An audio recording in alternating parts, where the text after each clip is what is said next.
usted agente de la seguridad cubana? No. You have to lie in order to do that job, and you have to be somebody you are not. ¿Es usted comunista? No. Fernando, pasas a ser oficial de casa. I believe that for every Cuban that is present with such a mission, it would be an honor to accomplish it. To do whatever is necessary for the revolution. That was my answer, not my response. I knew for sure any action that they asked me to do, I would do it. You have to use fake identities to work inside the United States. Well, that's part of the training. In order to be successful, it has to be done quietly and in silence. It's not an easy task, I can say. It's a disturbing case to know that we and our institutions are being spied upon, are being reported upon, and the information being transmitted back to the Director of Intelligence over in Cuba. And we're not going to stand for it.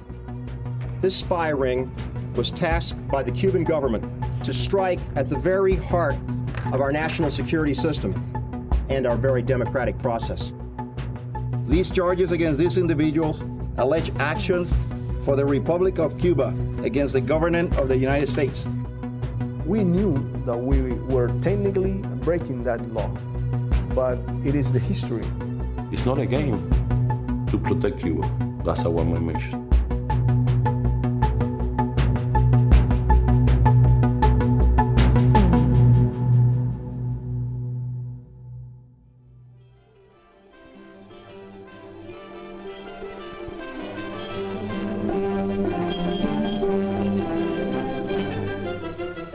Cuban history began when Columbus discovered the island on his first voyage to the New World. The Spaniards built the Morro Castle to defend the city of Havana from the pirates who pillaged the islands of the West Indies.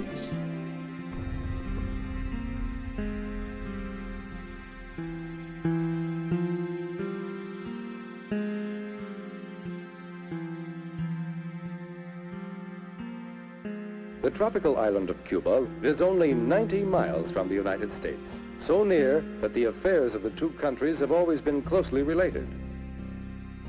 Even though we have a Cuban government here since 1902, all the way to 1959, the people who really took the shot here were the American government.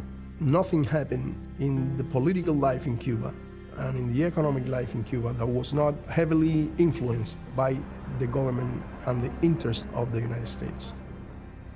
Everything belonged to the American businesses. The rice company, the electric company, everything. The sugar company. Cuba's beautiful beaches and pleasant climate are among the attractions that bring tourists from other lands, many of them from the United States. At night, the city takes on a new complexion. Amid a blaze of lights, the cabarets come to life. Any excuse is reason enough for a celebration. You ask yourself, oh, so why was a revolution needed then? Havana was like Las Vegas. It had a lot of casinos, nightclubs, prostitution, and it was all controlled by the American mafia. Vacationers that came down from the U.S. weren't looking for a suntan. They were looking for a high time. It was attracting a different type of people that wanted prostitution, people that wanted gambling. Corruption was great. U.S. ownership was vast.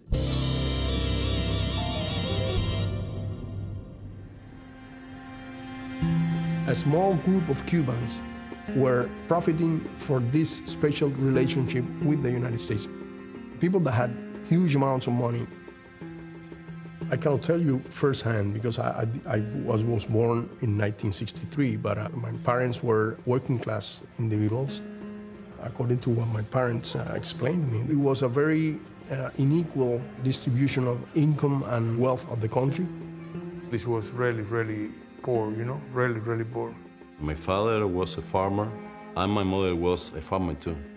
They don't have money, they don't have nothing to even to eat. Well, my father was born in 1930s. From what he tells me, working back then was a privilege. This gulf between the rich and the poor is the stuff revolutions are made of.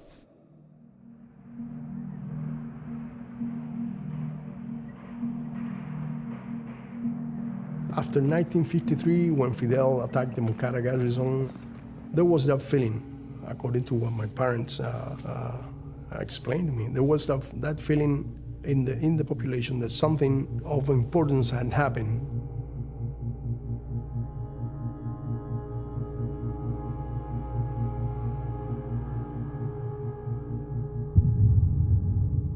It was something that sparked the interest of the population, because we have to understand also that there was a feeling of deception in politics and in politicians.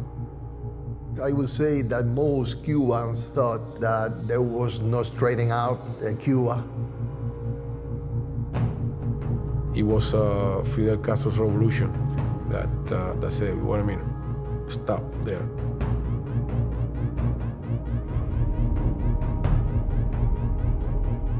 This revolution of Castro's was the first in Cuban history to base its policies and its power on the peasant. They flocked to his support. Fidel, he called the people to fight, and everything changed. And all of a sudden, that skeptical people who didn't care about politics became politicized through the revolution.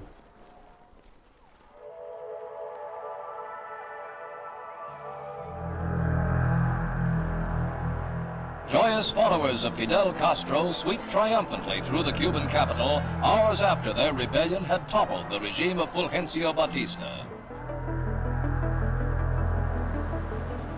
Those who stayed were the ones who supported Cuban national sovereignty and who were the lower classes who were not the beneficiaries of the society that was controlled by the United States of America previously.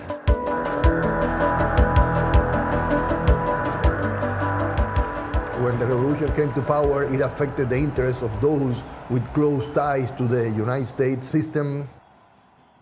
Shortly after the Cuban Revolution, many people, especially the upper and middle class of Cuba, left the country.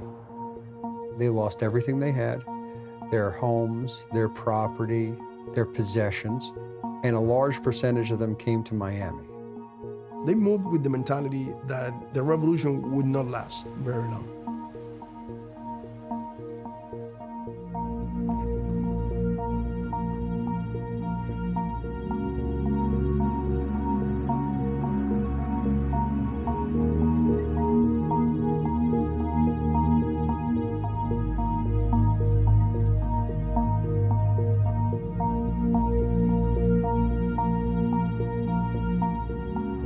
Many people said the Americans are not going to allow this revolution to happen. The U.S. decided to apply to Cuba the same formula that they had applied to Guatemala or different countries in Latin America. They would support counter-revolution through all means, terrorism, armed invasion, and weaken the revolution to topple it down. I got involved with the CIA as a member of a group of students in Cuba. My father was in the sugar industry, was an executive for an American company. The middle classes didn't believe that communism was the best for Cuba. The government of Cuba stole from the people of Cuba their own success. Jose Basulto, he thought that his mission in life was to oust Castro and change the regime. I would have fought a war against them 1, 2, 3 times if necessary, had that produced the results we were looking for.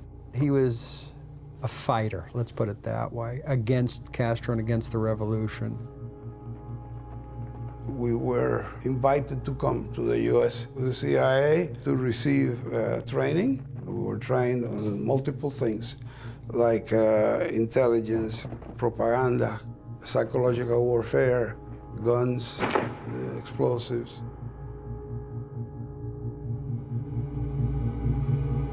Brigade 2506 was trained to come to Cuba in what later was known as the Bay of Pigs invasion. They were trying to, destroy the revolution. The small force of invaders landed at a semi-isolated resort area on the south coast of Cuba on a strip of beach called Playa Girón at the Bay of Pigs.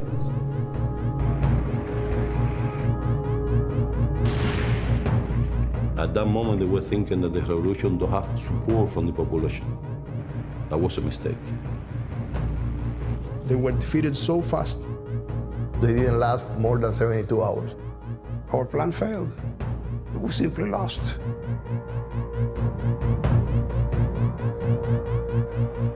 Fidel was able to say, the Americans are trying to overthrow us, we've stopped them, and so it actually helped solidify the support for the revolution. The Bay of Pigs invasion was a tragic experience, both for the anti-Castro Cubans and the United States.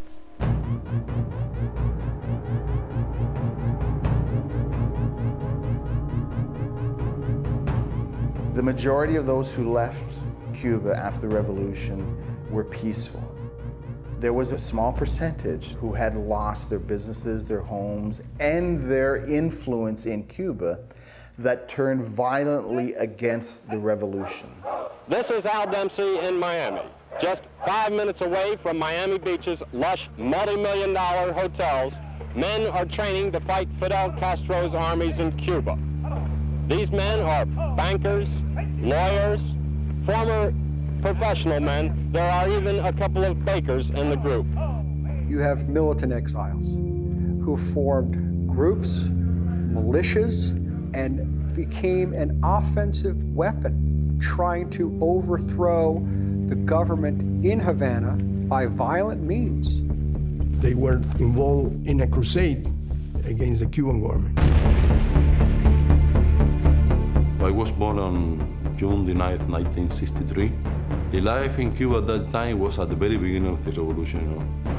I grew up in the 60s. There are hundreds of attacks. There were bombs that were placed in different areas throughout the whole island. I remember clearly when I was a kid that one day the city of Havana was shaken by somebody who had come to shoot at a hotel. A hotel who was next to the shore right here in Miramar, with a boat and a cannon. Yes, I shot the cannon. I only fired 15 rounds, and my co-gunner, if you may, the one that brought me the bullets, he said, I have to fire one, so he shot one. I had the FBI behind me for at least a solid year. They didn't do anything to me. I wasn't even brought for interrogation. The government of the United States, they don't do nothing if you are committing terrorism against another countries. We were a country under siege. What we call today IEDs, the improvised explosive devices, that's exactly what they were doing. They were planting explosive devices or bombs in order to create chaos. There are thousands of victims in Cuba of those attacks. We understand, even being a child, that the revolution is under aggression, We always knew that there were groups like that, and there were people in Miami thinking of ways to harm us. That is one of the reasons why individuals like us were needed in Miami. In this war against communists, a lot of innocents have been sacrificed, and we know some more has to be if we want to make the victory, the final victory.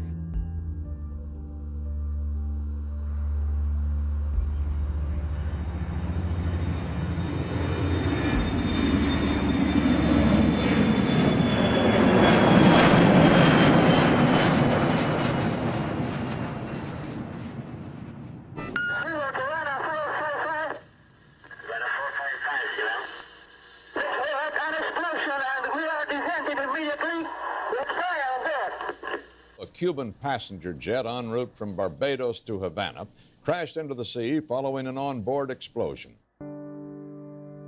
73 persons, 57 of them Cuban, were killed. Cuban exile leader Orlando Bosch and several other persons have been arrested in Venezuela in connection with that crash.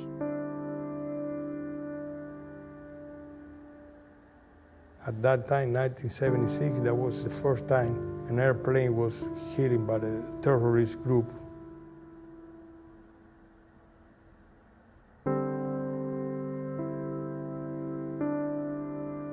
When you see the people that were in that plane, young people, it was a horrendous crime. I was 11 years old. In the Revolution Square, we were paying homage to little pieces that could be recovered from the people in the plane.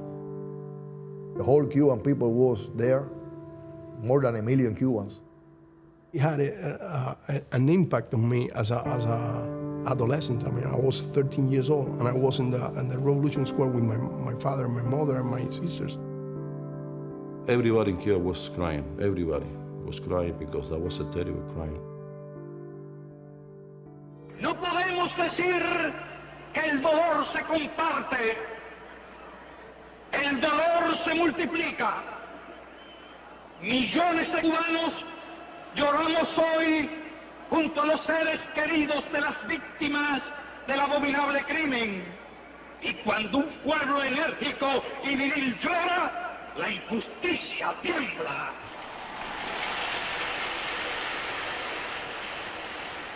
Intimidar al pueblo es imposible. Frente a la cobardía y la monstruosidad de crímenes semejantes, el pueblo se enardece y cada hombre y mujer se convierte en un soldado fervoroso y heroico dispuesto a morir. I don't think the Cuban people has never been after revenge. We only want justice. A couple of years later, there is this TV show reflecting on the life of somebody who was infiltrated in the United States. A Cuban infiltrating the CIA. The title of the TV show, In Silence, had to be done. Because in order to be successful, it has to be done quietly and in silence. Remember, back in those days, that was the most watched TV show in Cuba. Every Cuban identified with the character. And it's a character that is based on true facts. It gave us a sense of, well, there is a way to face these actions against Cuba, those who attacked us. And that made me think about that possibility. It was something that influenced me. That is something that I would like to do. That is something that I wish I had the opportunity to do. Of course, I didn't ask for the opportunity because that's not the way it works. It's just the opportunity came to me.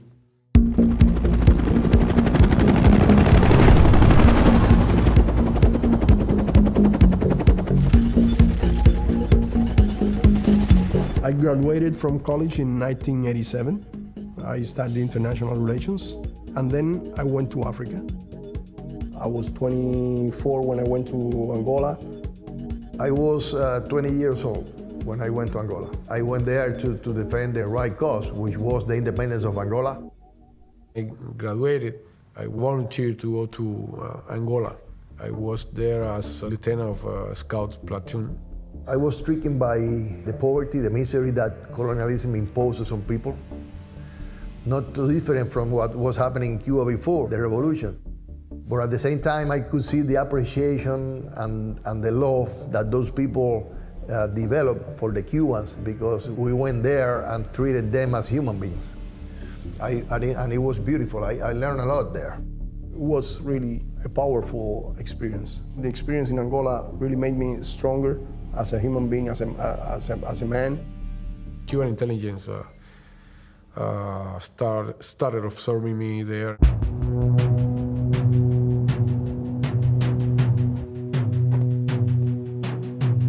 I returned back to Cuba. Somebody approached me, and I didn't even know what it was for. One day somebody come to you and tell you, we need to have a meeting with you. Somebody went to my house and left a message. We need you to present in some place, some government place, the next day.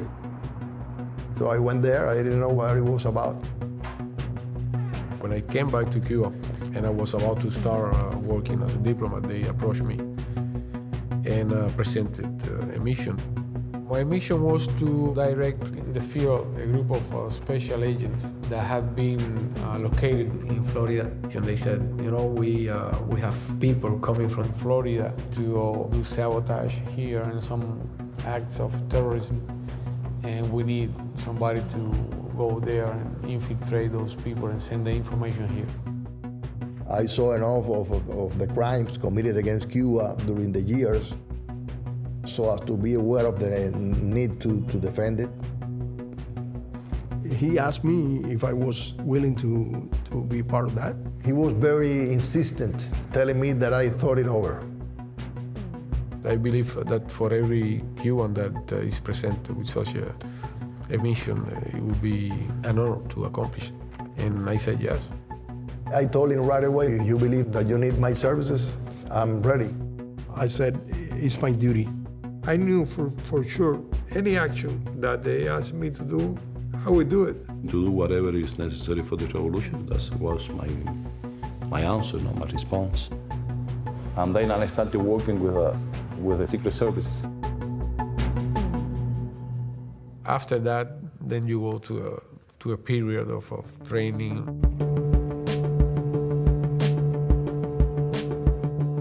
Basically, we have to take classes of work-related issues like cryptography, psychology. You have to deal with many people.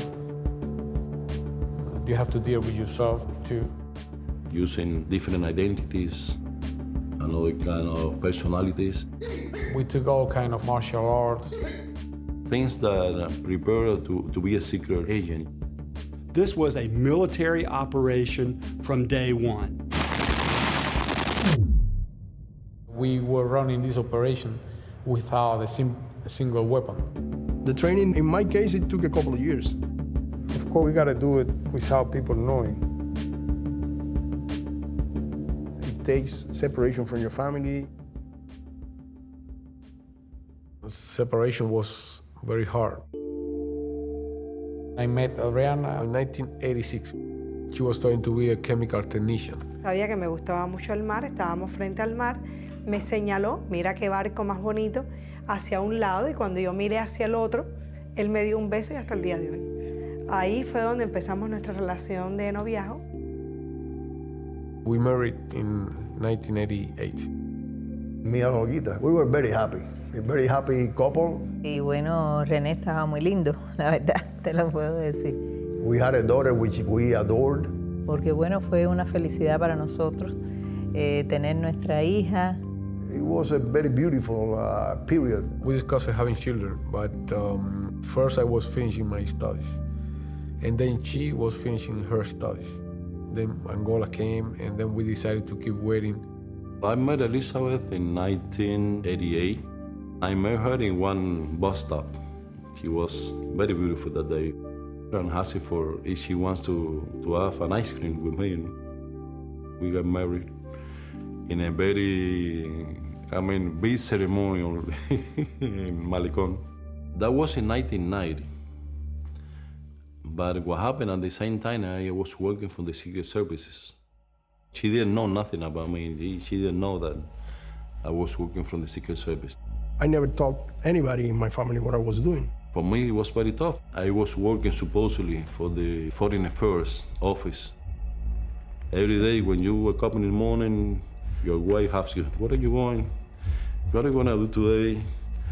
At what time you coming back? And you have to say, well, I don't know where I'm going. I don't know when I come back. I don't know at what time I can come back, because that's the way it is. If you say anything, you jeopardize your mission.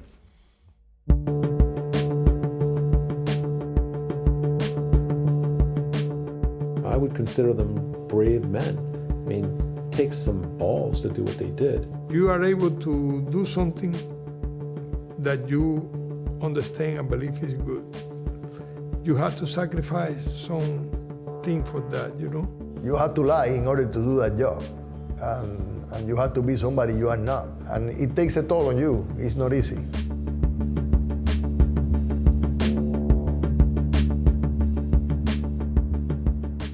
You have to detach from your previous lives, from your previous ideas, so that people will see an evolution of your thought. Little by little, you start speaking differently. You are not as politicized as you would be before. You are more critical of things. I'm a very outspoken guy. So becoming something different and living through life, for me, is not easy. It's tough. So little by little, you have to be changing in front of the people.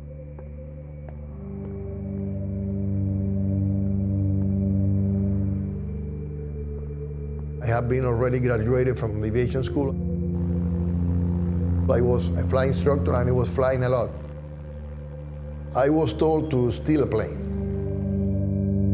They thought, with reason, that it would give me, on my arrival, some credibility and some propaganda which would be good for the mission.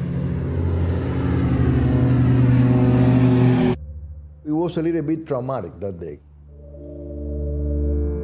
That day was another day, just another day like days before. I've been trying to take a plane to the US for some months. So I had to do several attempts. I had to go back to my house, and it was really stressing because then you would go back and you would feel, on one hand, you would feel relieved that you're going to see your daughter and your wife again. But on the other hand, you feel that you have to fulfill the mission and you can't. It's complicated. I left on December 8, 1990. I said goodbye to my wife, and I remember exactly how I left her standing in the middle of a walkway, her dress with flowers. I looked at her and I thought, well, I don't know whether I'm gonna see her again or not. And I met my daughter. She fell asleep.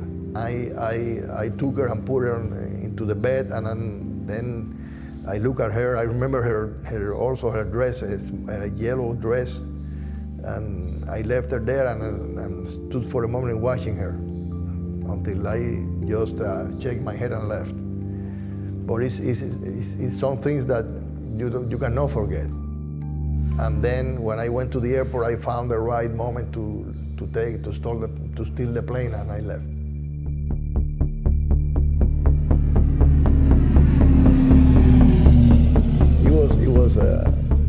It was really hard.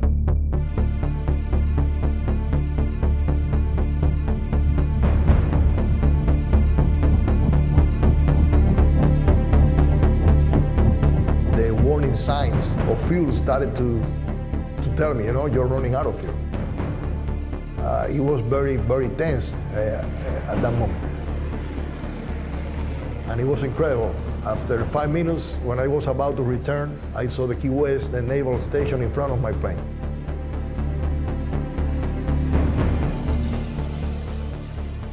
So I landed there with the little fuel I had left, and that was it.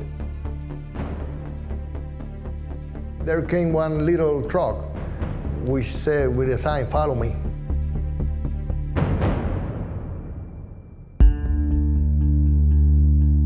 I was processed on the base. They agreed that they would put me in a motel in Key West, and I spent my night in the motel there, thinking of my family, of Cuba, on everybody. It was really hard, to tell you the truth. Remember that at one point I took off my identity card from Cuba, where I had the pictures of my wife and my daughter, and I looked at them. And I started to cry. I was thinking of what would be happening in Cuba. At the end, I fell asleep because I was so tired that I couldn't remain waking, but it was very rough for me. El 8 de diciembre de 1990 me sorprendió la noticia de que René se había ido del país.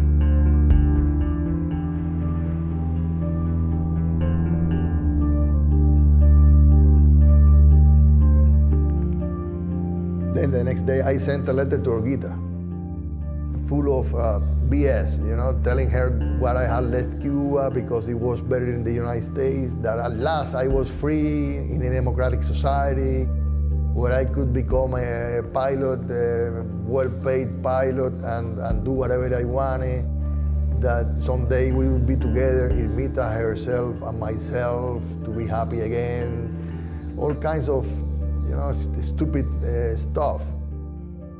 Y yo, sin entender nada, yo decía que no era posible, que ese no era René, que ese no era el René que yo había conocido, que ese no era René. Supposedly I was a very happy deserter. I waited for a reply. Tanto, con el dolor de mi alma, me senté, escribí una carta diciéndole todo lo que yo sentía. And went to my room to read the letter. So I opened up and started reading the letter. And it killed me. She said me all kinds of things, that I wasn't a good father, that I could keep the United States for me. Y ya yo no tenía nada que ver con René, que bueno que René se fue y que de verdad era un traidor, ¿no? She basically broke with me. And I was in shock when I read that.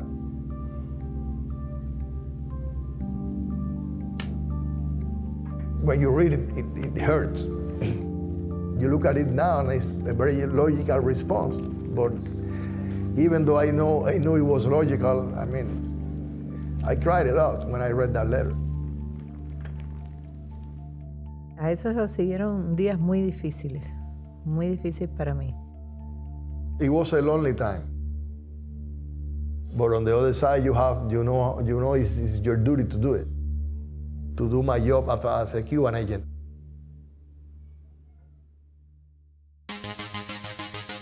Miami, one of the world's hottest cities, welcomes you. In Miami, the world is your oyster. So welcome to South Florida and have a safe and pleasant stay.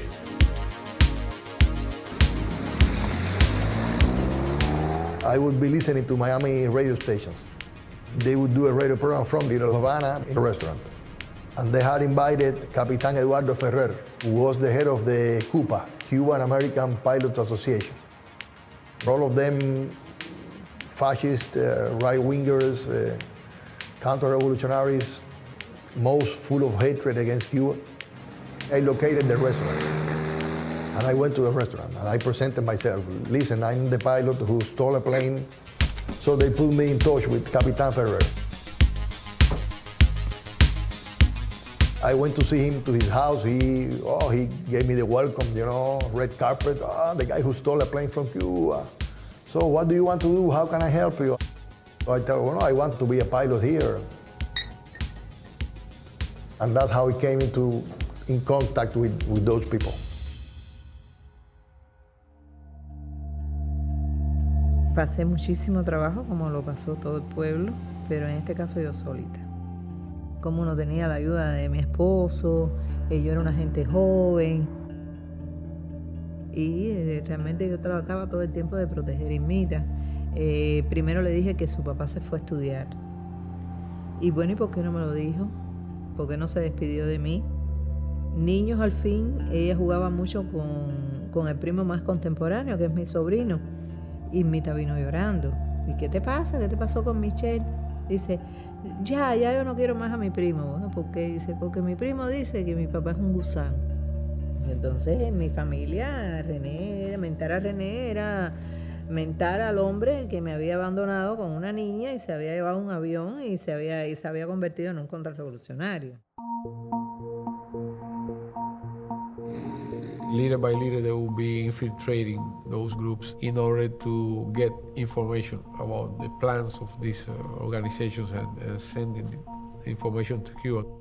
You have to use fake identities to work inside the United States. You are going to live the life of somebody else.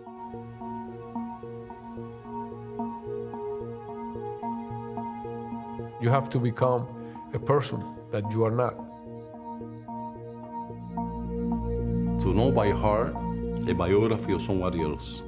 They used dead for the most part, dead individuals using their passports had scoured sort of the obituaries. It's about my age. Let's falsify his identification papers, just like what you see in the TV. And you have to know everything about that person. The day he was born, who his parents were, the schools he was attending, name of the teachers, the name of your classmates. And then you have to start living that life. It's not an easy task, I can say. In my case, I was Manuel Viramontes, which was a Puerto Rican. I was Puerto Rican, so I have to learn Puerto Rico, everything. I was using the name Luis Medina. I was a Puerto Rican, and I know all the biography of Luis Medina. Well, my legend was, I was Ruben Campa, an individual that had been born in the United States of Mexican origins. I was carrying identification papers that were not mine, false identity. You have Social Security card, you had a driver license. The first time that you go in the U.S. with a fake ID is hard. The first time is terrible. They asked me for my passport, but Puerto Ricans, you could travel just with your driver license and your birth certificate. So I didn't have a passport. And they started interrogating me, why you don't have a passport. They gave me a hard time. It was a kind of a scary moment. You need to believe it just to act that way. It's very complicated, and it's something that you have to be every day on top of it. Remember that I passed through immigration with no problem at all. Once you cross that line, you said, I'm here. Once you are in the U.S., you have to start building his history. You need to build your life. But I realized that it's good to have pictures because you need to have some history of life. Because pictures give you history. How can I show people that I'm Luis Medina, a citizen of the United States, for real, with pictures?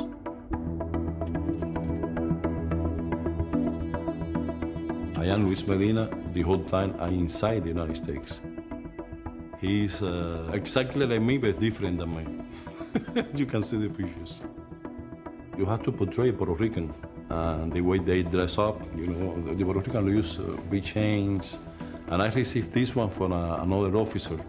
This helped me a lot in my job. It helped me a lot because it helped me to be Luis Medina and to fulfill many missions in my job. And I feel like it's a lucky charm. The Cubans were very good at their trade craft. I mean, they were very good at spying.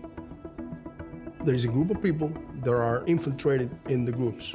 And my task, my goal, my mission was to handle those individuals. Cuban spies were trying to get into anti-Castro organizations here in South Florida. Who was doing what? Reporting back to their government. But in my case, once I started dealing with those groups, I was given a lot of liberty to make assessments and to decide who to approach, who not to approach. I didn't know them as spies. I knew them as participants in Brothers to the Rescue. I was together with the president of Cuba, Capitan Eduardo Ferrer. He was consulting me on how to launch a unmanned airplane to Cuba with explosives. We were talking about the feasibility of doing it. And all of a sudden, Basulto called on the phone. And Basulto told this guy that they were creating Brothers to the Rescue the next day on Miami Airport. And the guy told him, oh, you know who's with me here? He's Rene Gonzalez, the guy who stole a plane from Cuba. And Basulto, of course, he was excited at the prospect of meeting me. So he told him, oh, invite him there. I want to meet him, whatever. The next day I went to Miami Airport. I had already met a couple of guys in Miami, and they greeted me. And one of them introduced me to Basulto. Rene Gonzalez. He told me how he got there before everybody else. I don't know. Well, these people from Cuba, I'm telling you, they're good. Brothers to the Rescue in the early 1990s was formed as a result of the influx of Cuban rafters into the United States. The Coast Guard couldn't find them all. People were dying, people were drowning. We were going to start flying airplanes to locate the refugees at sea. Since the beginning, I was involved in most operations of brother to rescue. They had a bunch of Cessna airplanes. They had volunteer pilots, volunteer spotters. They would radio the location of the rafters to the Coast Guard, who at the time would pick them up and bring them into the United States safely. At that point in time, they weren't being repatriated to Cuba, they were being brought to the United States. If they were picked up on the sea or they made it onto land in the United States, they were given permanent resident status immediately. Miami! The number of Cuban rafters is on the rise. Nearly 2 dozen picked up yesterday. That's why Brothers to the Rescue is stepping up search flights for rafters. I realized that doing sometimes good things have more impact than doing bad things. Right away, he started to receive funds. People in Miami gave their money, and all of a sudden, he became a personality in Miami. To refugees, they are heroes in the sky, the Cuban exile group Brothers to the Rescue. When he was doing just that in the Florida Strait, international waters, rescuing the rafters, Cuba just kept watching. It was intelligence gathering. That's all Rene really did. He was good at it, too. You have to set a way to communicate with them. It was the beeper time. One of them would send me a beeper with a code saying, I need to talk to you. You have to go get out of your house, look for a safe public phone. First, you don't go straight to the payphone. You have to do a score counter surveillance plan for me to be sure that when I get that phone, nobody will follow me.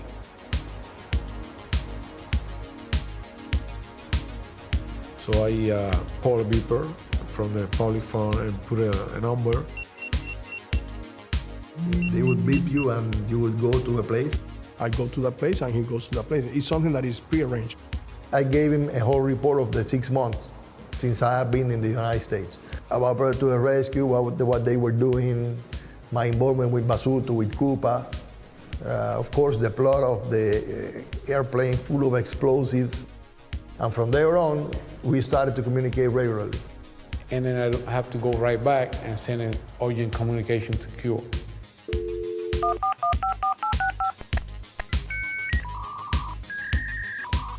We had a system to transmit information, short messages to Cuba through phone lines.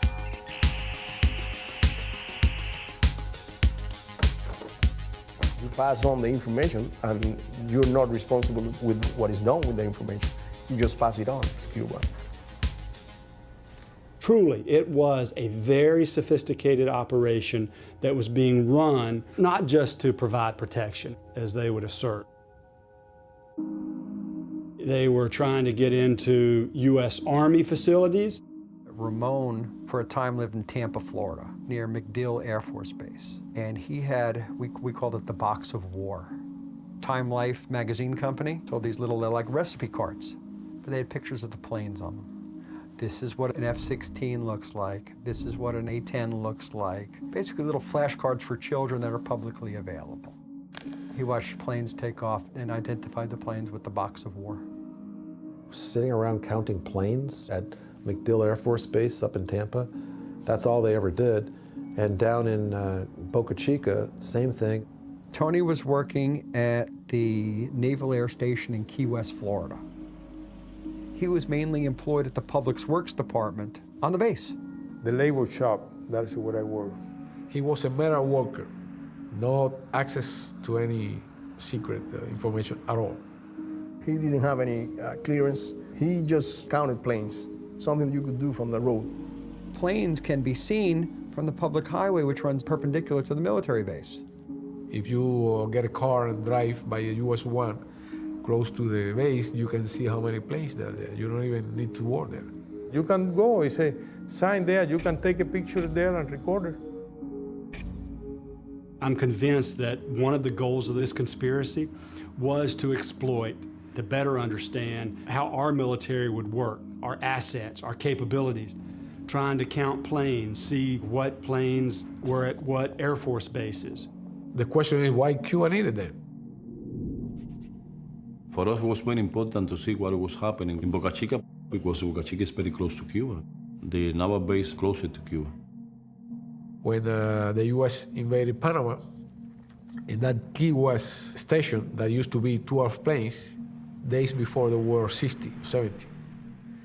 When the U.S. went to Haiti, the forces in that Key West station multiplied as well.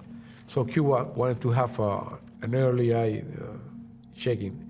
If one day, instead of 12 planes, there are 60, something's going on in the area. We were afraid for an invasion coming from Boca Chica. They would snoop around, what are you doing? Where are your buildings? What are you doing here? And they snooped around this one building that was going to be used to hold classified information. They making a renovation of that building. The building 1125, that was the number, A1125. Tony was working on that building as a laborer. And I hear somebody say, oh, this building is something for top secret, So I put that in one of my reports. Oh, I work in the building that somebody said that. The Cuban Directorate of Intelligence said, tell us more about that stuff. And I never answered. I don't know what they said that. And the law in the U.S. says very clearly that in order for you to be guilty of espionage, you have to have gathered or transmitted information that is closely held, that is secret. And that thing was open. Even a guy come with a machine of Coca-Cola. It was not like, oh, this is closed, this is something, And that's not espionage, because it's not secret. Who might have access, in fact, more access than the janitor, who comes in sort of unpretentious, without notice, and is able to move around freely inside a base where classified information is? All spies aren't James Bond. You need those others that are available and can get the job done. We never tried to get any classified document, any top secret. I didn't know what is a top secret mean. Really, I didn't know. It was illegal, it was in violation of our laws, but was it meant to harm our national security? No, I don't think so. Is Cuba even a threat to the United States? What are they going to do to us? Cuba don't want any conflict. If somebody said that Cuba want a conflict with the United States, it's a crazy person. It's not, I think all the Cubans really were ever worried about was, would they ever be invaded by the United States? It's all defensive, it's not offensive. The news from ITN. The red flag came down over the Kremlin tonight as President Gorbachev resigned and brought to an end 7 decades of communist rule in the Soviet Union. The Soviet Union had disappeared. Cuba went into very severe economic crisis. What we call the special period began. 100% of the oil that was coming from the Soviet Union stopped, so we have zero energy. The situation was terrible. The embargo places incredible economic limitations on the Cuban population. It's as harmful as any war. It kills innocent civilians. Buena parte del periodo especial la pasé sola con mi hija. Y entonces, bueno, parece que es que yo estaba tan flaca y yo había pasado tanto trabajo. A mí se me había caído hasta la casa, hasta la escalera de la casa. Había ido a parar a un albergue. People were desperate to get out of there, so there was an uptick in the number of people taking rafts and small boats to get out of Cuba. Rafters have, since 1991, depended on being spotted by Brothers to the Rescue. We had to admit that thousands of people were found. They would fill the plane with journalists from abroad, and they would go and look for rafters. So that people throughout the world could see what was happening with Cuba, what is pain and suffering in the island, the lack of liberty, the lack of opportunity. They would take advantage of the flux of rafters to launch a propaganda campaign against Cuba. Private donations keep the brothers flying. Even airplanes have been donated. It's a passion for founder Jose Basulto.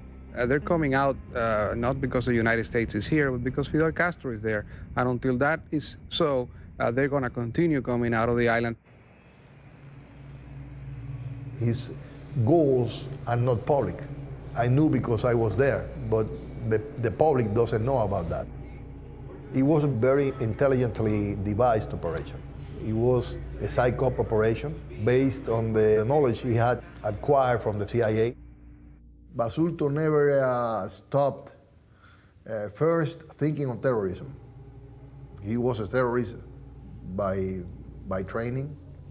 To call me terrorist, it's hilarious. They try to portray me as something that I am not.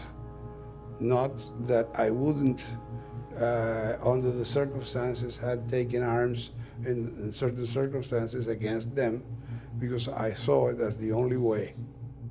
We had an agent infiltrated and brought to the rescue because we knew that they were doing way more of that. Basulto consulted with me to land here in Cuba with explosive. I'm talking about 1992. And I went to see him. He had a map of the Cuban electric grid.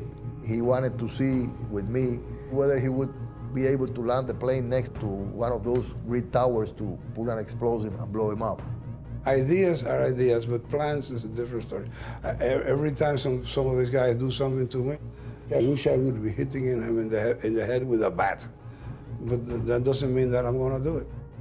Renee's role was to infiltrate Brothers to the Rescue, then report back to Gerardo so that that information could be relayed to Cuba so that they could, be ready to deal with incursions by Brothers to the Rescue. Fortunately, I didn't kill anybody. Not once. No, there's one person that can be claimed that he lost his life on account of what I did. Other people cannot say the same thing. By the way, who trained us to kill, who trained us to do all those things that nonviolence regrets when they happen, were the United States. We are the results of U.S. foreign policy.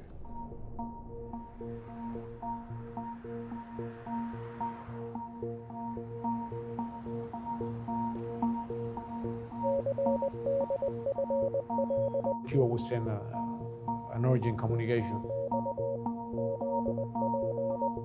You could listen to the shortwave transmissions and receive the information from Cuba. Then after you have the information, you get it in a computer. You had a disk that has a special secret program, and that turned into a message. We received the instruction from Cuba.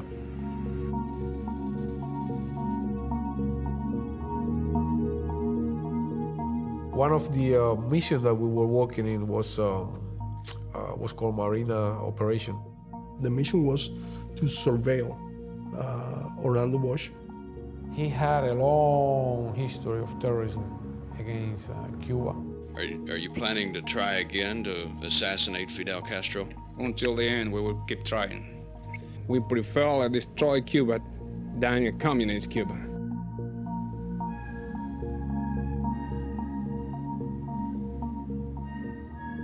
As some authorities in the U.S. called him once, the worst terrorist in the Western Hemisphere. He kept planning terrorist attacks against Cuba all the time. Nobody stopped him.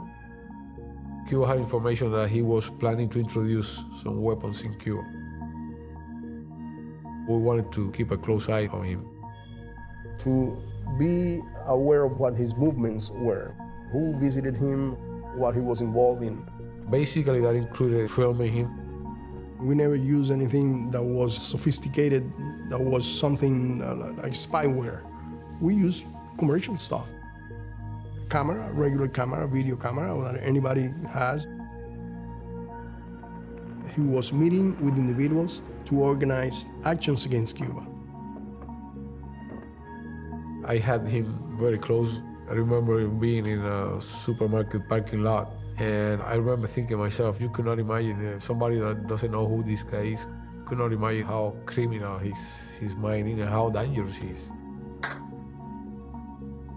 It's out of conscience, out of heart, that you can do a job like this.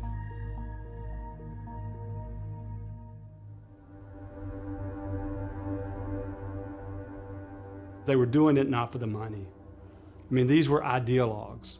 They were doing it for what they thought were political and sort of reasons associated with their government. As a matter of fact, out of ethics, Cuba had never paid an agent just to be an agent. The reason is simple, right? If you do something for money, you would do it for the people that give you the more money. If you are, I don't know, a baseball player or a soccer player and play for money, you will play for the team that pays you the most. And on that logic, if you are a spy for money, then you will spy for the country that pays you the most. And Cuba cannot compete with anybody on money issues, right? Gerardo and the others lived in simple apartments. I was living in a very small apartment, very small apartment. Very modest individuals, modest means. I was eating the basic thing, you know, like one hamburger was one Coca-Cola and 90 cents with 35 cents. That was my dinner. Probably made more money from the American government working at Boca Chica than he did from the Cuban government as an agent. You watch movies and agents have encounters in fancy restaurants or hotels or drive nice cars. We're having problems all the time with the old cars. Those were very difficult years. René se va en el año 90 y empieza a pasar los años.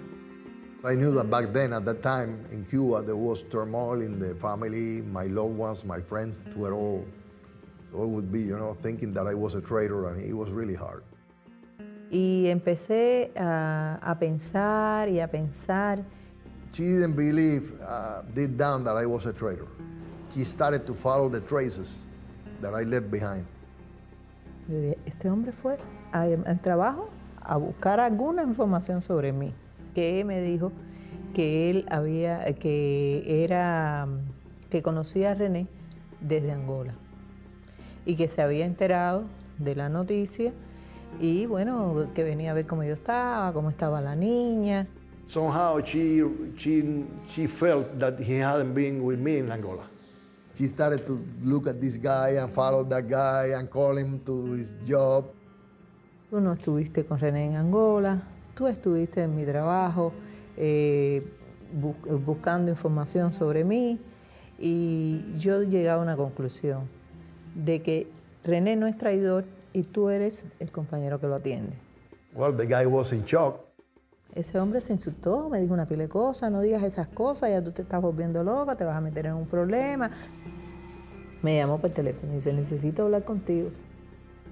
At the end, they had to call her and tell her, you know, please, leave us alone. He's with us. Volví a respirar y dije, bueno, es el René que siempre conocí. I knew that at some point she would join me in the U.S. if I had to stay.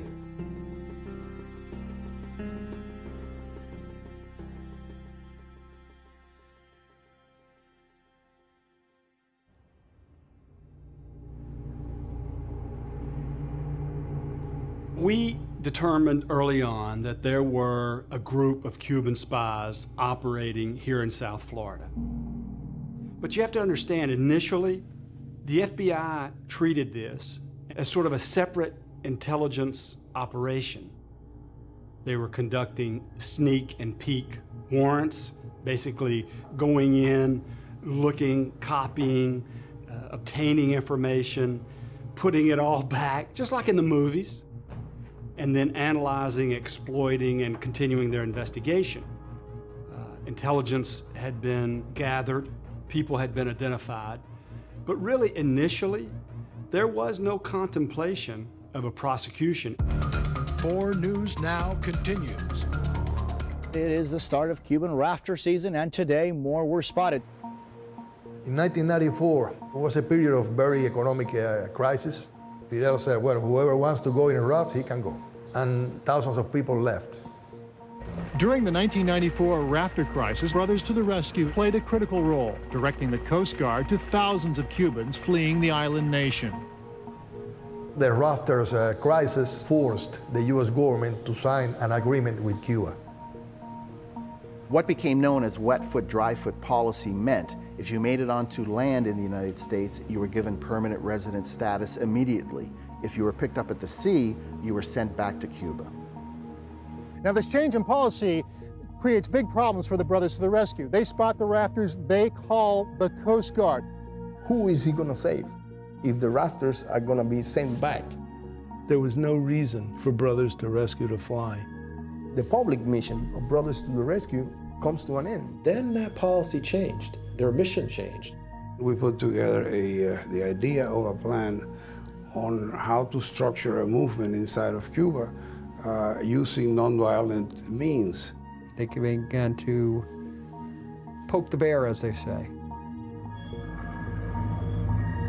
Well, Brothers to the Rescue plane flew right into Cuban airspace and over Havana. This is an act of civil disobedience. We realize what we're doing, and all we're doing is signaling out to the people of Cuba that civil disobedience is possible.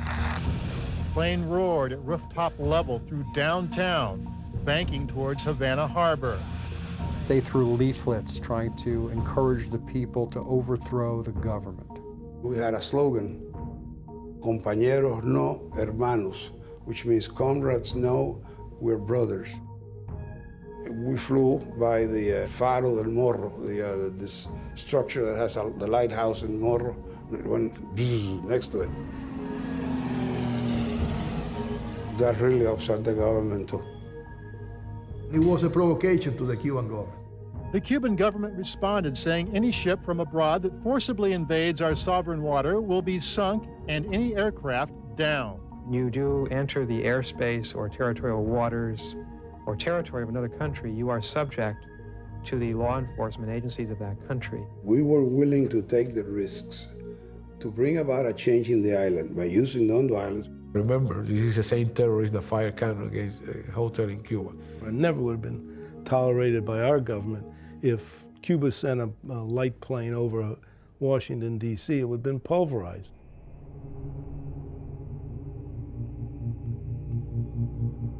Unfortunately, Basulto decided to keep up that operations.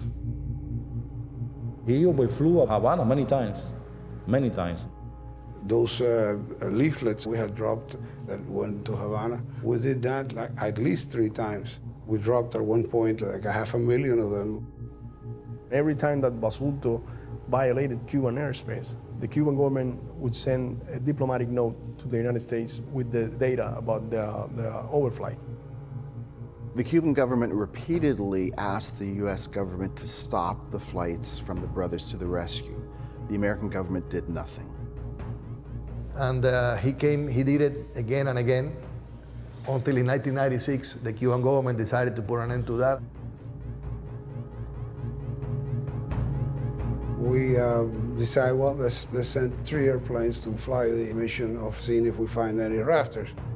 2 p.m. Saturday, 3 small Cessna Skymaster aircraft took off from Opa-locka Airport near Miami.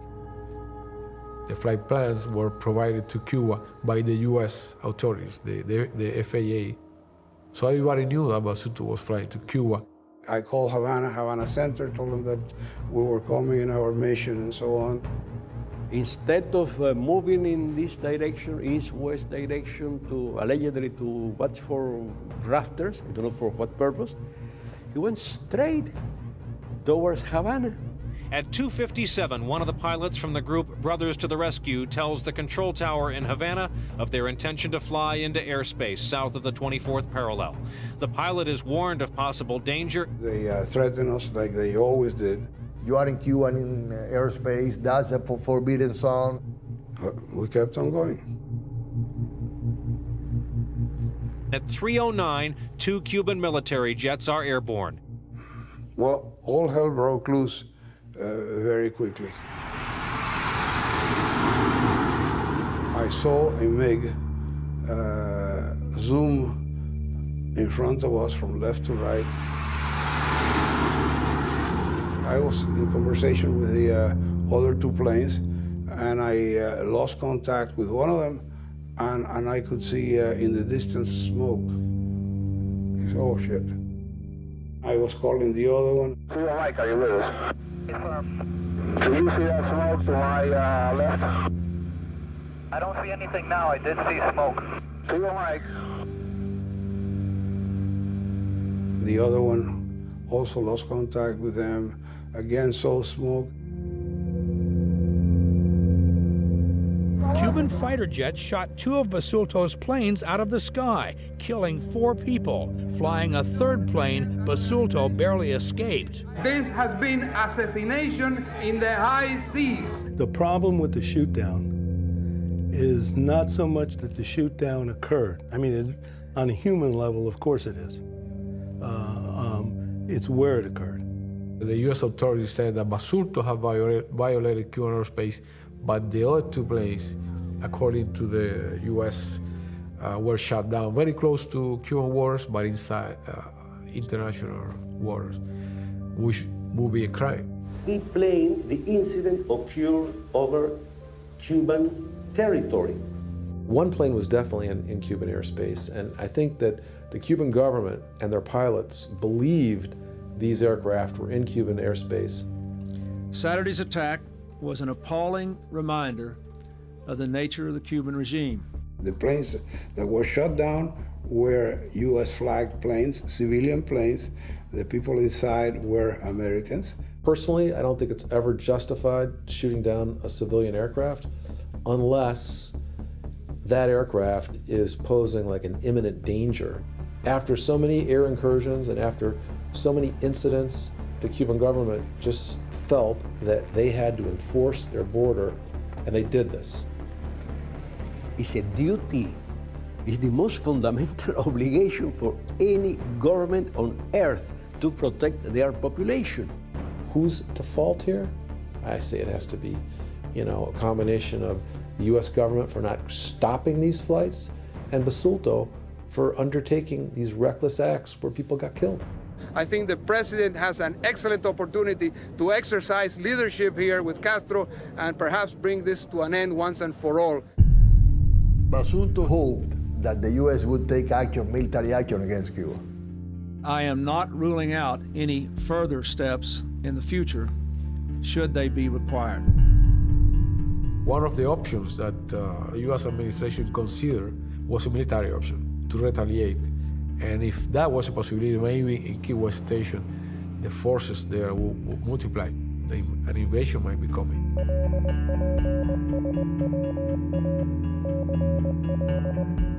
If you see movement that is not the normal movement, so you report that.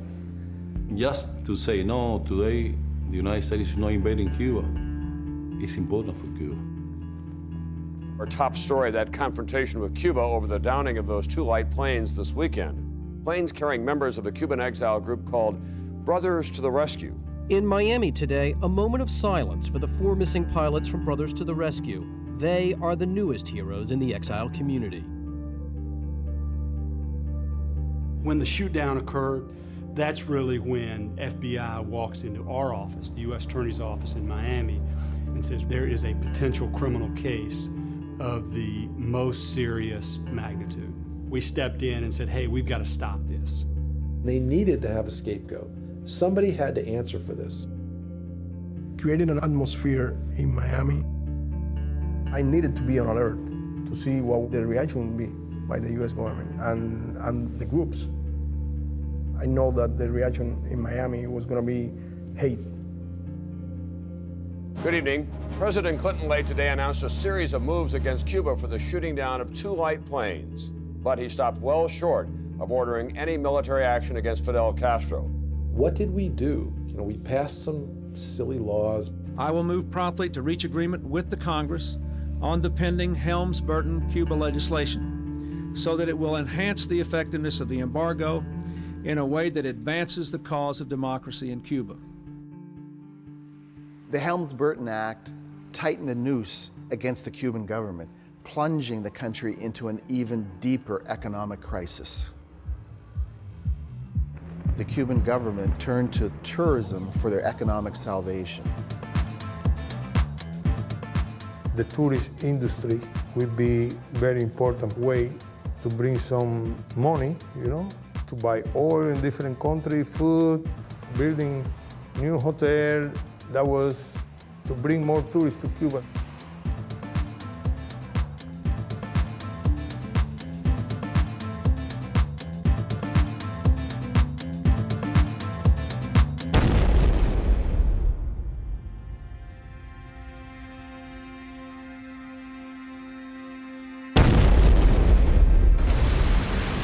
Series of bombings in Havana.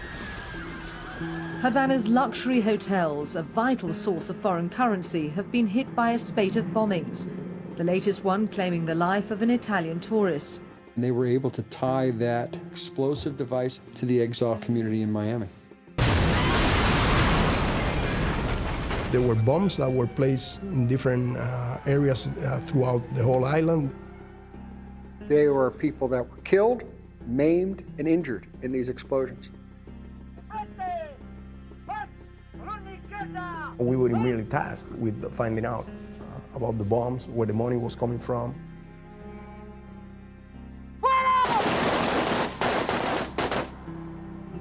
"35-year-old Jesus Hoyas is military commander of Alpha 66. He's led 3 raids on Cuba's beach resorts, targeting the $1.5 billion a year tourism industry that is now Cuba's economic lifeline. What are you trying to do? Trying to get tourism to stop going in Cuba, trying to spend money, going there economy-wise, trying to stop that so we can liberate Cuba. This is aimed at the tourist business. Do you think that's important? That's good? That's a good target? When a country like Cuba has been suffering so much for many years, I don't think the tourists should go there to cooperate to the Castro government. People will say, no, I don't go to Cuba because it's not safe, Use all your ability to stop any kind of plot to set up a bomb. I'm talking about terrorists for real. It's not a game. They can kill your people. They can kill your wife to protect you. That's our main mission. Groups were coming in and setting off bombs in hotels and restaurants. You can be damn sure that our country is going to be, sending spies to figure out who's doing this, who's funding it, who's behind this stuff.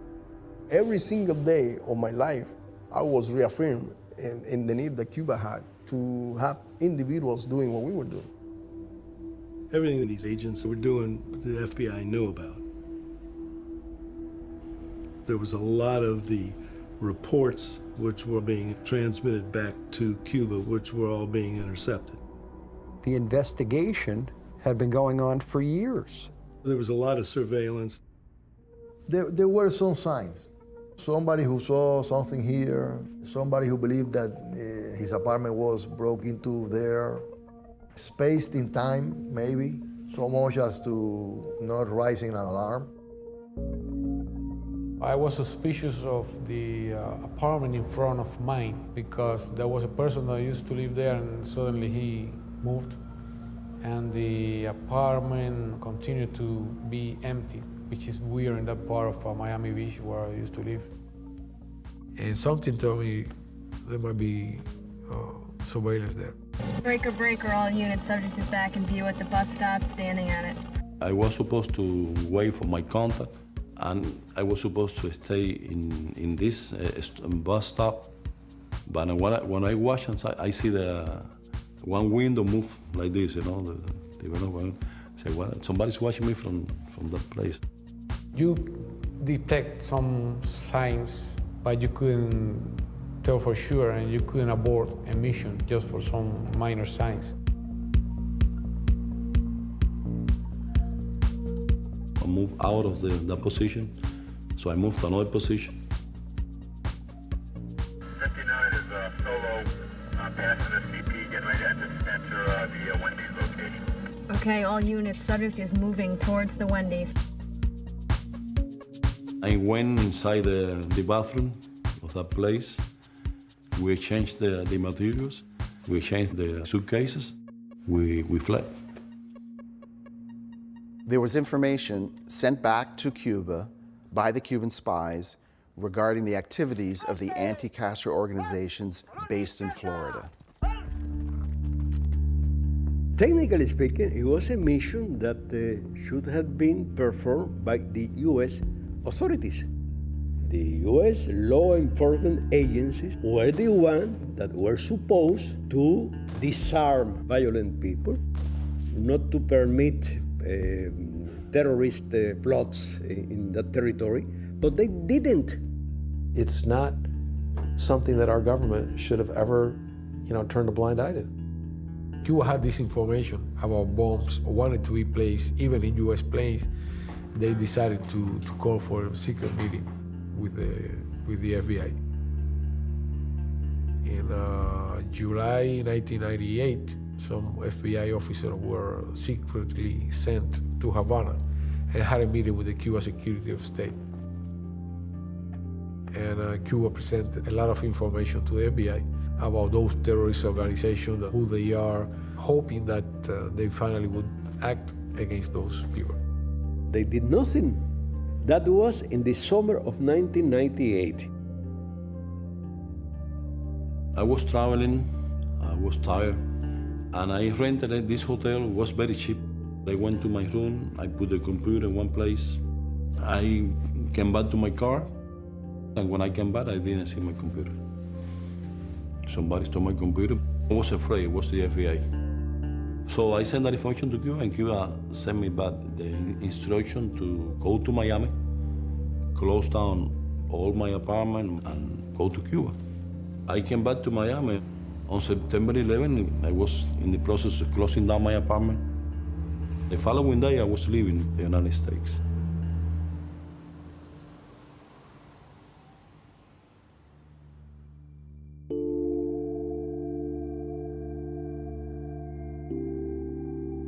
It was all full of happiness. Y René sobre todo dijo, bueno, de esta sí no me voy a perder nada, porque Dimita se había perdido buena parte de su infancia. Olguita was working. She finished at 11 o'clock. I used to give milk with Yvette on my thighs. That night, when I finished up giving her the milk, she fell asleep.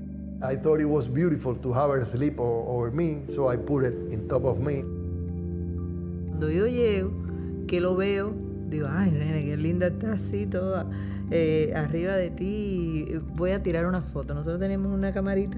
And she took the picture. Dejo la camarita arriba de la cómoda y bueno, nos acostamos a dormir, acostamos la niña y nos acostamos.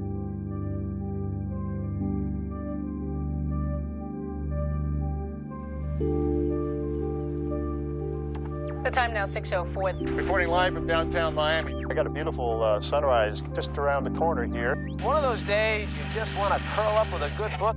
Echo team to command. Echo team at location. We have eyes on target.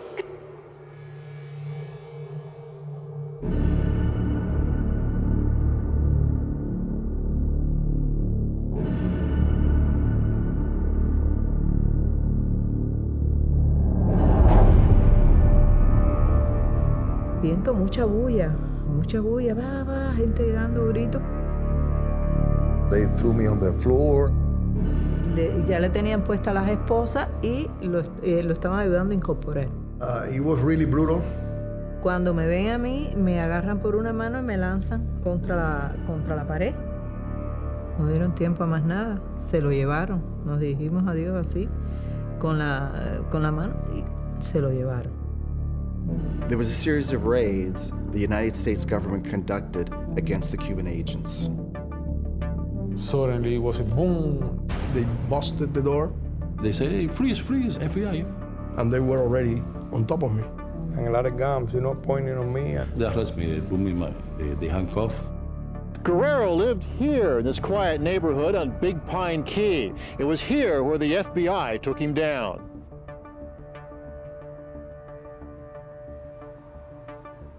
They took me to the FBI office. In the FBI headquarters, I saw Gerardo, I saw René. And they started to interrogate me. They played good cop, bad cop strategy. Some people come and say, you just cooperate with us, your best chance now is to switch sides. Basically, they wanted me to accept that I was a Cuban agent, that I was infiltrating the U.S. And then the other cop comes and said, you're gonna rot it in the U.S. prison. They opened up my wallet, they took my driver's license, said, are you Ruben Gamba? Yes, I am. And I told her, well, my name is Luis Medina. I was born in Houston, Texas. I was raised in Puerto Rico. He said, too many dead ends. That story is not true. I said, well, that's a story. We cannot even arrange for you to go free now. You can have another identity. We putting you in a big house, we bringing your son. I believe that if you start thinking of that, maybe you can fall. I don't know. I didn't try. I just giving you the opportunity to tell me the truth to see if you really want to collaborate with us. And I said, well, okay, I'm gonna give you the truth. So, well, my name is Luis Medina. I was born in Houston, Texas, and grew up in Puerto Rico. And then man started to feel like. And they got very upset when we didn't do it. Then the interview ended right there. So he put me in a car and took me to the Federal Detention Center. When we're getting into the Federal Detention Center, there is a sliding door. They know that's a very vulnerable moment for an individual because, I mean, you know when you're going in there, but you don't know when you're going out. So when the door is open, he tells me, you know you're Cuban, and Fidel Castro is not gonna move a finger for you. So you're losing the opportunity to live in the land of the free. And I told him, I don't know what the fuck you're talking about. I'm sorry about the language, but that's what I said. I don't know what you're talking about. So that was it. We have invited you here today to announce the arrest of 10 individuals in the South Florida area. These charges against these individuals allege actions for the Republic of Cuba against the government of the United States. It was the front page, the lead story. Castro is infiltrating the United States. He's sending spies to Miami. You know, my initial reaction upon reading it was, oh God, these guys are screwed. These charges include conspiracy, espionage, operating illegally in the United States as a foreign agent. It's a disturbing case to know that we and our institutions are being spied upon, are being reported upon, and the information being transmitted back to the Director of Intelligence over in Cuba.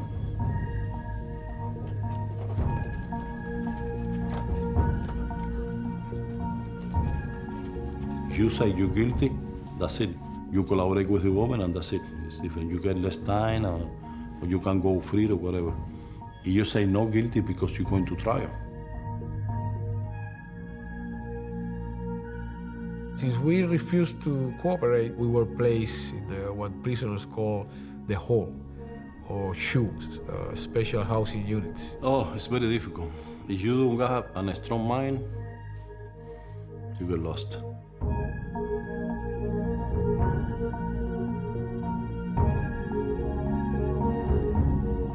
The trial took place in Miami against the objections of the defense lawyers who wanted to move the trial outside of the Miami area. This was the wrong place to try the case.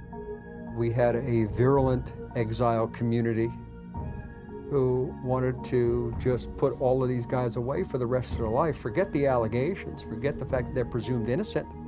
We always suppose that Castro will have agents in the groups here trying to neutralize our activities. Luis, how are you, sir? Good. I can't, I'm no comment. I can't comment on the case. Thank you. Cuban spies connotes you're spying. They were never charged with spying. There's no such crime as being a spy. It doesn't exist.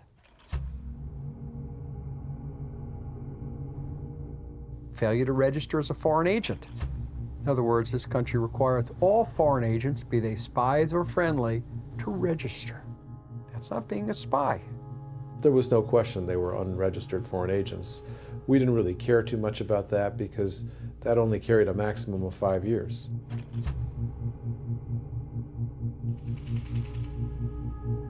Conspiracy to commit espionage. It is a rare charge.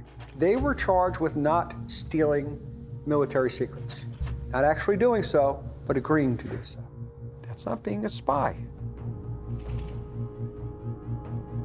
Conspiracy to commit murder has nothing to do with spying. They were never charged with being spies. It's no such crime. The main count, which was the essence of this case, was conspiracy to commit murder because of the shootdown. The shootdown, February 1996. Clear and compelling evidence that a foreign government had conspired to murder one or more of our own. The only one that was ever charged with anything to do with the shootdown was Gerardo. There was not a plan to shoot down the place. Government's evidence was Gerardo's reports, and they used these reports to show that Gerardo had ordered Rene not to fly with the brothers to the rescue. The government argued that that had to make Gerardo 100% aware that they were going to shoot the planes down. My argument to that was, where does it say that? Conspiracy is basically just an agreement to commit an illegal act. Nobody knew what exactly they were going to do. There was nothing written that they were going to shoot these planes down. There was no, smoking gun against my client. It was an extremely circumstantial case. This happened because people were reckless and people did things that were illegal, and the U.S. government turned a blind eye to it. The trial really took a change when they started to call some of the brothers to the rescue members. Lawyer McKenna detailed Basulto's exploits as a CIA operative. The jury and defense listened as the defense labeled Basulto as a CIA-trained saboteur. I needed to show the jury who this guy really was and what he had been up to. Today in federal court, things got very heated between Jose Basulto and defense attorney Paul McKenna. They grilled me as if I was the spy, as if I was the one provoking that whole thing. After 2 hours of questioning, he said to me, "Sir, are you doing the work of the intelligence service of Cuba?" "Stop the trial, take the jury out." Defense lawyers stunned, the judge reprimanding Basulto. They were serving the enemy. Another defense attorney accused Basulto of red baiting, saying if the jury found the accused not guilty, they'd be accused of being communist. That's good enough to declare a mistrial, but the judge just didn't do it. The circus without the elephants. That's exactly what it was. There it was, that was part of the trial. We just kept going. The rest of them were just agents of a government. We had put forward a defense of necessity. You gather intelligence so that there won't be a 9/11, so there won't be a terrorist attack. That's what the Cubans were doing. When do we try foreign spies? We send them back. Do you know how many agents we have all over the world gathering information for us? Like Castro once said, in industrial quantities. We wanted to say and to leave there for everybody to see the history of terrorism against Cuba. Under normal circumstances, reasonable doubt protects Americans and non-Americans alike in a U.S. courtroom from a conviction. We thought that some of the jury members would understand some of what we were presenting. That jury sat through months and months of evidence. We had won the trial overwhelmingly. Lawyers thought that we have won the trial. Attorneys, translators thought that we have won the trial. Even the marshals thought that we have won the trial.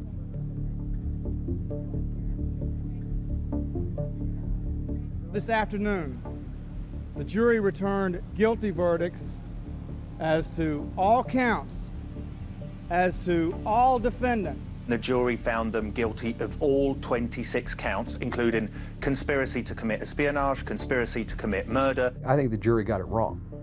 This shut down an entire cell that had tentacles throughout South Florida.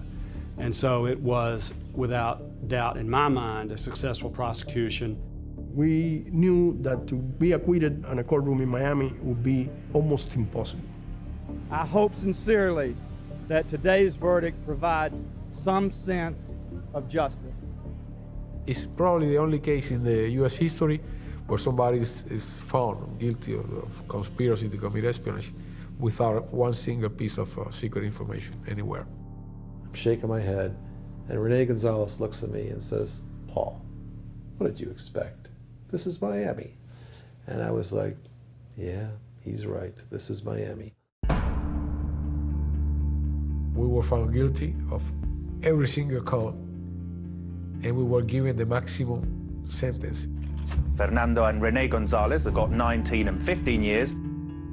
Y yo no estaba triste, que más allá de la tristeza yo lo que estaba era muy indignada. To tell you the truth, I didn't care about the sentence. I knew what it was going to be. I didn't do anything to harm anybody. I just was defending human beings. Antonio Guerrero and Ramon Labañino got life in prison. I never had in my heart that somebody can picture what I'm doing as bad thing. In Miami, we knew from the very beginning we were going to lose the trial.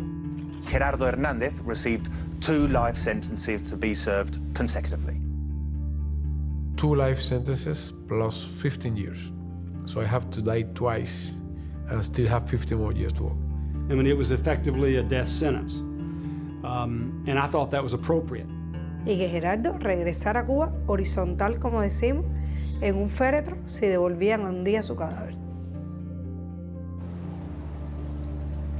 2002, they were finally moved to various federal prisons, and they were separated by hundreds and thousands of miles. To die in prison is relatively easy. With so many people getting killed. The life in prison is very tough, very, very tough. So the first resolution I made, it was, if I had to die here, I would die happy. That's it.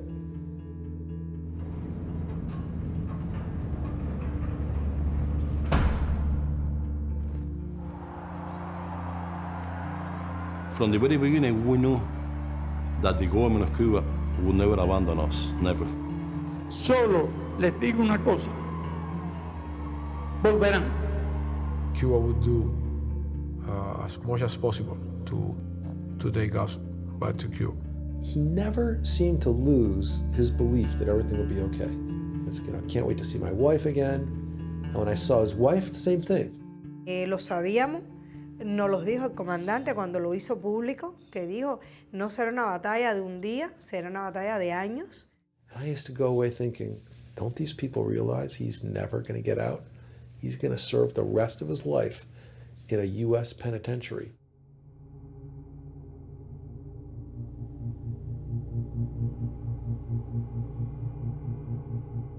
As soon as the trial finished, we started already receiving mail from different parts of the world. The plight of the Cuban Five was becoming more and more known internationally through the efforts of international Cuban solidarity groups, the efforts of the Cuban government. There was pressure put on the American government to either retry the five or release them outright. How could we convince the Court of Appeals to undo this thing? And then, a miracle of miracles, we did. The case was argued for the U.S. Court of Appeals in 2004. In 2005, they issued a 90-plus page opinion agreeing with the defense position, saying that the venue was improper, that the five could not have gotten a fair trial in Miami, and the events surrounding the trial formed a perfect storm. And they overturned the convictions. And everybody was very happy at that time. I got to tell you, though, that when that Court of Appeals reversed the verdict, I had kind of a renewed faith in the entire federal system of laws. I was like, what an amazing country. Y Gerardo me dice, bueno, mi reina, ¿estás contenta? ¿Estás feliz? Y le dije, sí, Gera, ahora sí ya ganamos, ahora sí es lo que queríamos. Me dice con mucha serenidad y me dice, ten cuidado. Dice, ¿ya ves la luz al final del túnel? Digo, sí, ahora sí se ve la luz al final del túnel. Dice, bueno, mi reina, ten mucho cuidado, no sea la luz del tren que está virando. We were really excited, waiting for the new trial, and things started to get cold, you know, like nothing was happening. When the en banc court reversed it, I kind of like all washed out of me. And I was back to, well, I guess, you know, it's not the way I thought it was. Nosotros, eso fue el momento que para mí cerró todas las puertas legales.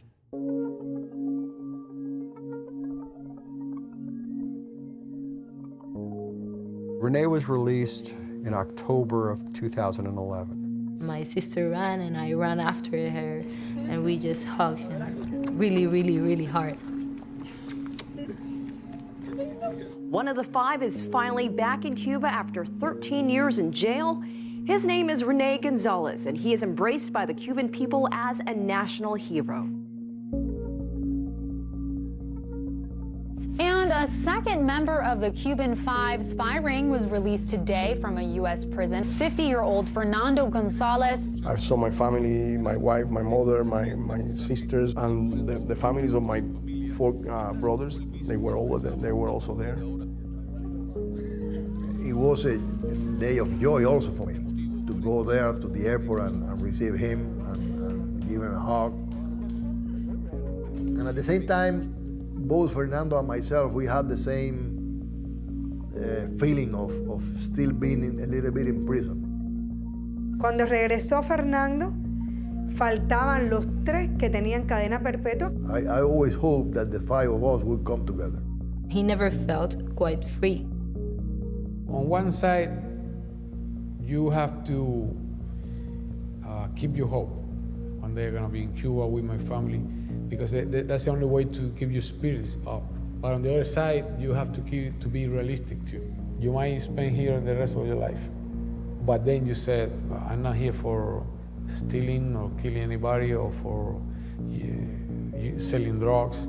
I'm here for a cause, for defending my people. So if I have to die here, that's the way it is.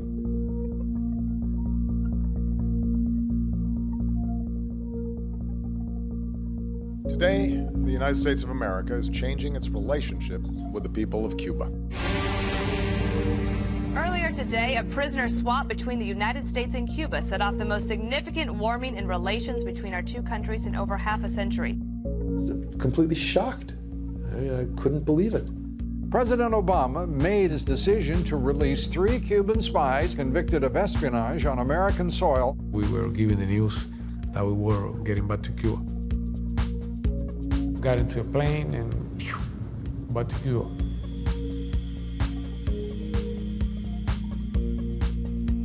The first one getting down was Antonio, and then Ramon, and I was the last one. It was a very emotional moment. We felt that we are the happiest men on the world, you know, at that time. The three together, you know, it's no word for that. Hasta que no nos abrazamos, hasta que no nos vimos, y sentí la felicidad más grande que había sentido en toda mi vida. It was amazing. Gerardo, who was in jail for 2 life sentences, came back to the announcement that his wife was giving birth to his first child.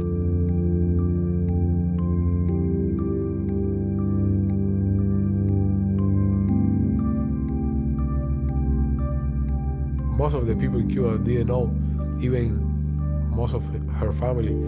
Watching her on TV with big belly, everybody was, what? What is going on here? Sí, ya ese fue el cierre. We came back in December 17th, and then the baby was born in January 6th. Being able to father a child, that was probably the happiest moment in my life.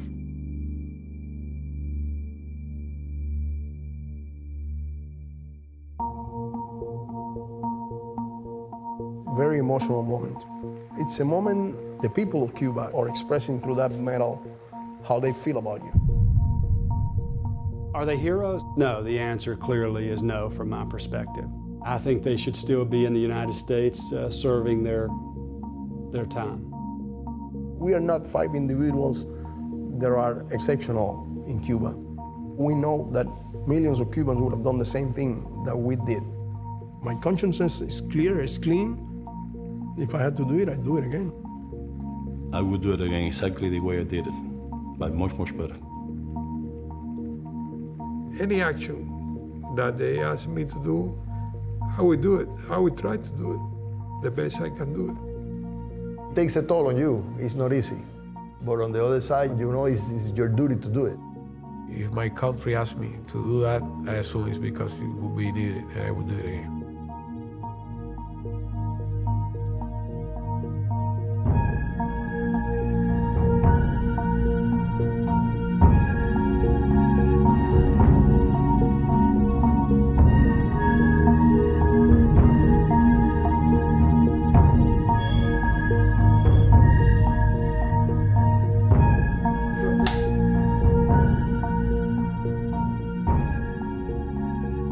You can take people that are true heroes, that have done something extraordinary to advance humankind.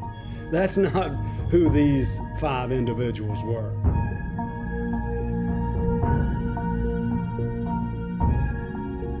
That meeting was first a celebration of a big victory, one of the last victories that Fidel claimed against the United States government.